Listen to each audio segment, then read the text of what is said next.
Okay, so yeah, I wasn't anticipating this being a three-part video, but I promise this is the last of the travel talks that I have. So the first tip I have with regard to international travel is really, really, really, really discipline yourself. Discipline yourself. Discipline yourself to such an extent that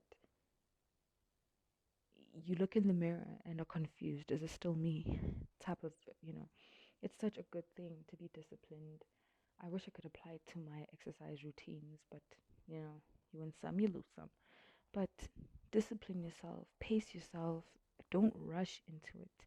I think that's the mistake that many people make. Don't rush into it. Um, that's the first thing. Pace yourself into it and be disciplined. Um, the other thing is start saving early. There's no such thing as next year. There's no such thing as next month. It starts now.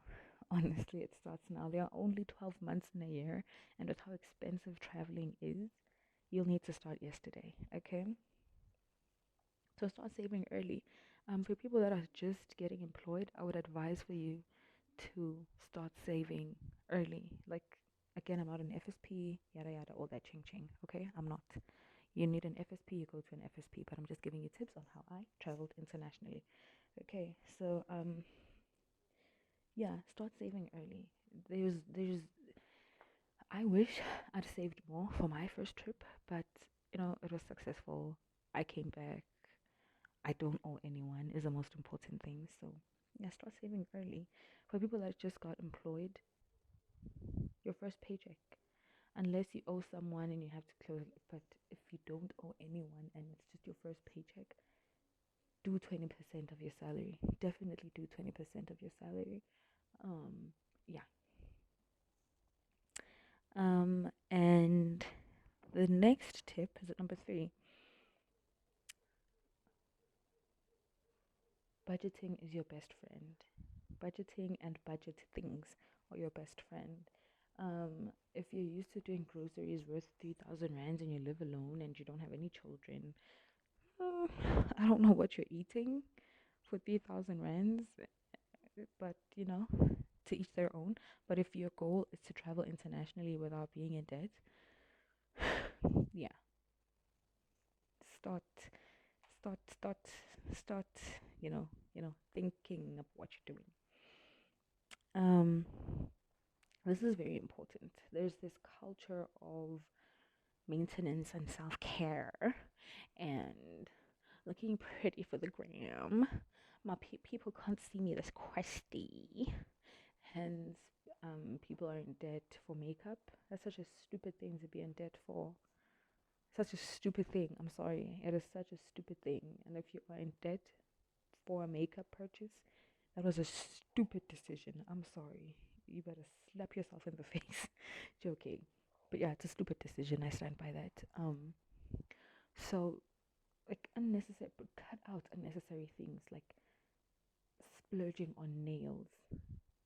If you usually pay for your nails, try paying for a nail kit and learning how to do your nails. Free 99 on YouTube. That's what I did. I'm still not interested in going to pay 400 rands just for a set of nails that will last about 2 to 3 weeks because I wash my dishes like a freak. Like, has to be clean up around here. Um, tip number five, I hope. Tip number five. Um, tip number five. When choosing to travel, try to travel in the off peak or off season, whatnot. I don't know how they call it, but try not to travel using the peak seasons. Oh, goodness gracious me. But you get what I'm saying. Try to use the off seasons and all that. Trust me, people still travel year round. It doesn't matter the season, but try and find those specials and all of that. And um, the next tip, which is tip number six. Tip number six would be to find yourself a travel agent Or if you're booking it yourself, try to have like budget friendly airlines. I think Etihad is budget friendly. Um, Emirates is really a whacker, hey. But yeah, just try to find budget friendly airlines, budget friendly hotels. Um, if you're a person who earns in a certain income bracket, Standard Bank allows you to use their premium lounge while you're waiting to board a flight. So use those points. Like, just try not to be a person who wants to overdo things. Also, the most important tip number 8, I don't know, 7 or 8 at this point. Um, don't do things just because you want to impress anyone else but yourself.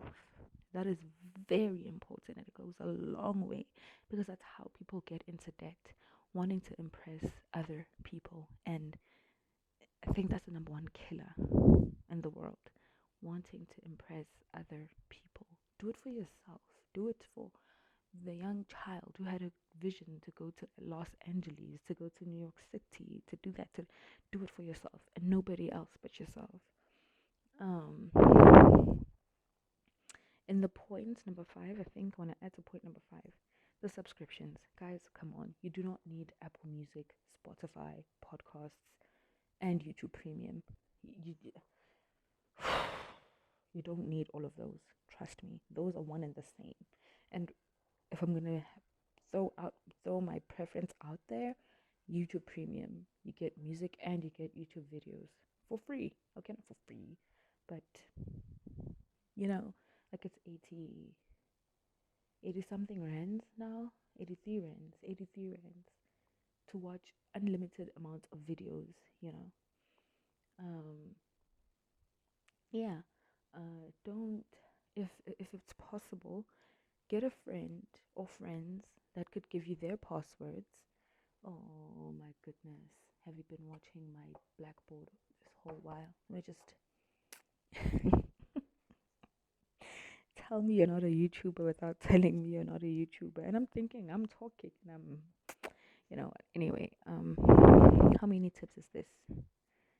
10, just for good measure. 10 tips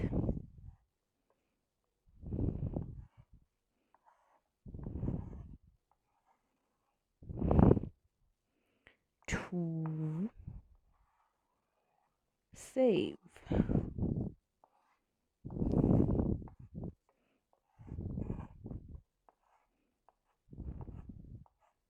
Yeah, I was adding on to point number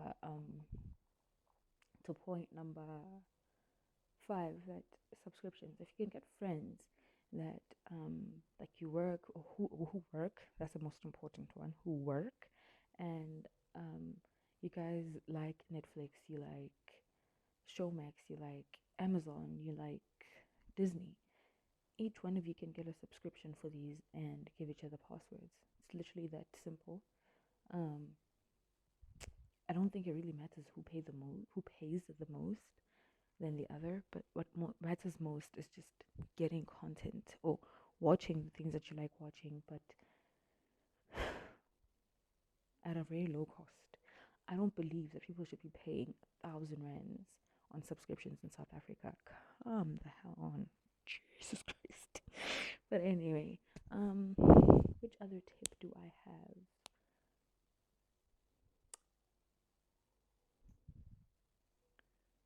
Um, I'm trying to think of things that are worthwhile to mention to someone who's looking. I mean, guys, yeah, the first tip is the most important one. Be disciplined, because ill discipline, it just, it's not good. It is not good for not one body. And once you're disciplined and you're not living your life, oh no, I just made a cross there, didn't I? And you're not living your life for other people, you're gonna be successful.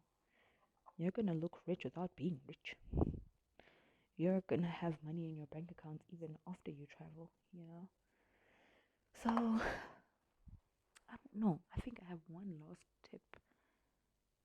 Live beneath your means. Oh my goodness. See how I spoke about um not living for anyone else but yourself.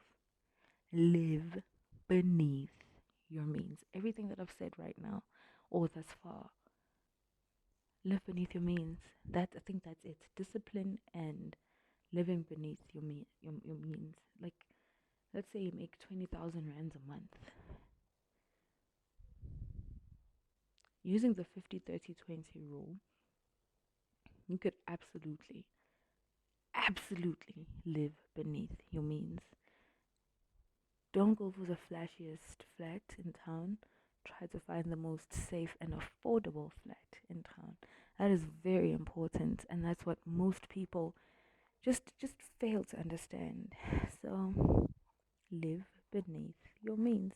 Oh, another tip, my final tip. Okay, I'm losing time. Um, your savings account, and I think I'll do that in another video.